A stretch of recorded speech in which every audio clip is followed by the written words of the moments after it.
বাংলাদেশ থেকে এক স্বৈর সরকারের পতন হয়েছে।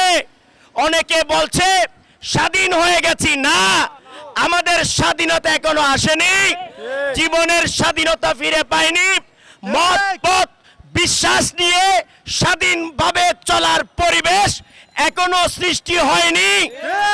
এটার কারণ, এটার বাস্তব প্রমাণ হলো গত 12 রবিউল আউয়াল 16 সেপ্টেম্বর রাষ্ট্রীয়ভাবে যেই দিবসকে ঘোষণা দিয়েছেন পালন করার জন্য, সেই দিবস উদযাপন উপলক্ষে যে আনন্দ জুলুসে জঙ্গিবাদ কর্তৃক হামলা, এর পূর্বে বিভিন্ন মাজার শরীফে হামলা, তাহলে বোঝা গেল আমরা এখনো জীবনের স্বাধীনতা ফিরে পাইনি। মত পথ বিশ্বাস নিয়ে স্বাধীনভাবে চলার পরিবেশ আমরা এখনো পাইনি। ধর্মের নামে অধর্ম উগ্রবাদী কর্তৃক প্রিয় নবীর দুনিয়ায় শুভাগমনের দিন 12 রবিউল আউয়ালকে কেন্দ্র করে বিভিন্ন জায়গায় যে মানুষগুলো আনন্দ জুলুস, আনন্দ র্যালি, আনন্দ শোভাযাত্রা করছিল, সেই শোভাযাত্রায় গিয়ে লাঠিয়াল বাহিনীর মতো তারা হামলা করেছে। আউলিয়া কেরামের মাজার শরীফে জঙ্গিবাদ কর্তৃক হামলার প্রতিবাদ জানিয়ে দুনিয়ায় প্রাণাধিক প্রিয় নবী রহমতুল্লিল আলামিন সাল্লাল্লাহু আলাইহি সাল্লামের শুভাগমন, ঈদ আজম উপলক্ষে আনন্দ শোভাযাত্রা, আনন্দ জুলুসে ধর্মের নামে অধর্ম উগ্রবাদী কর্তৃক নৃশংস হামলার প্রতিবাদে বস্তুর ঊর্ধ্বে মানব সত্তার প্রবক্তা, মানবতার রাজনীতির প্রবক্তা,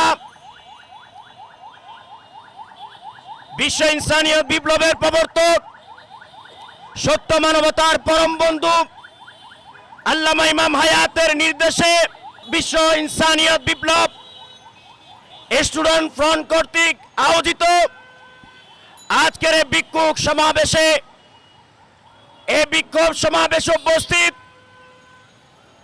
বিশ্ব ইনসানিয়ত বিপ্লব স্টুডেন্ট ফ্রন্টের সম্মানিত সাধারণ সম্পাদক, ঢাকা বিশ্ববিদ্যালয় সহ অন্যান্য বিশ্ববিদ্যালয়ের প্রতিনিধিবৃন্দ, উপস্থিত মানবিক ভাই ও বোনেরা, সবার প্রতি আন্তরিক শুভেচ্ছা ও সালাম।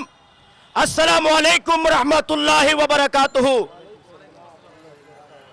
আজকে আমরা এখানে বিক্ষোভ সমাবেশ করছি। গত সপ্তাহেও আমরা একটা বিষয়কে কেন্দ্র করে বিক্ষোভ সমাবেশ করেছিলাম, সেটা হলো ইসলামের আধ্যাত্মিক কেন্দ্র আউলিয়া কেরামের মাজার শরীফে জঙ্গিবাদ কর্তৃক হামলার প্রতিবাদ জানিয়ে বিক্ষোভ সমাবেশ।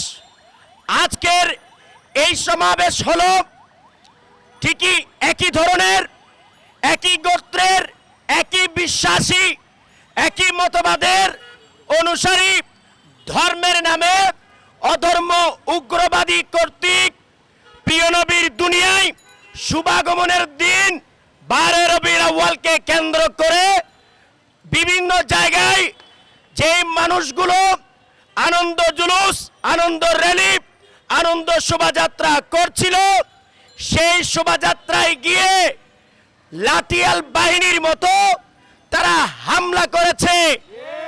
আমরা দেখেছি ছোট্ট ছোট্ট মাদ্রাসার ছাত্র, যাদের বয়স 10 থেকে 12 বছর হবে, এদের হাতেও আমরা লাঠি দেখেছি। এতদিন আমরা হেলমেট বাহিনীর আতঙ্কে ছিলাম, এখন মনে হয় লাঠিয়াল বাহিনীর আতঙ্কের মধ্যে যাচ্ছে। এই যে আমার আগের বক্তারা বলেছেন বাংলাদেশ থেকে এক স্বৈর সরকারের পতন হয়েছে, অনেকে বলছে স্বাধীন হয়ে গেছি, না, আমাদের স্বাধীনতা এখনো আসেনি, জীবনের স্বাধীনতা ফিরে পাইনি। মত পথ বিশ্বাস নিয়ে স্বাধীনভাবে চলার পরিবেশ এখনো সৃষ্টি হয়নি। এটার কারণ, এটার বাস্তব প্রমাণ হলো গত 12 রবিউল আউয়াল 16 সেপ্টেম্বর রাষ্ট্রীয়ভাবে যেই দিবসকে ঘোষণা দিয়েছেন পালন করার জন্য, সেই দিবস উদযাপন উপলক্ষে যে আনন্দ জুলুসে জঙ্গিবাদ কর্তৃক হামলা, এর পূর্বে বিভিন্ন মাজার শরীফে হামলা, তাহলে বোঝা গেল আমরা এখনো জীবনের স্বাধীনতা ফিরে পাইনি। মত বিশ্বাস নিয়ে স্বাধীনভাবে চলার পরিবেশ আমরা এখনো পাইনি।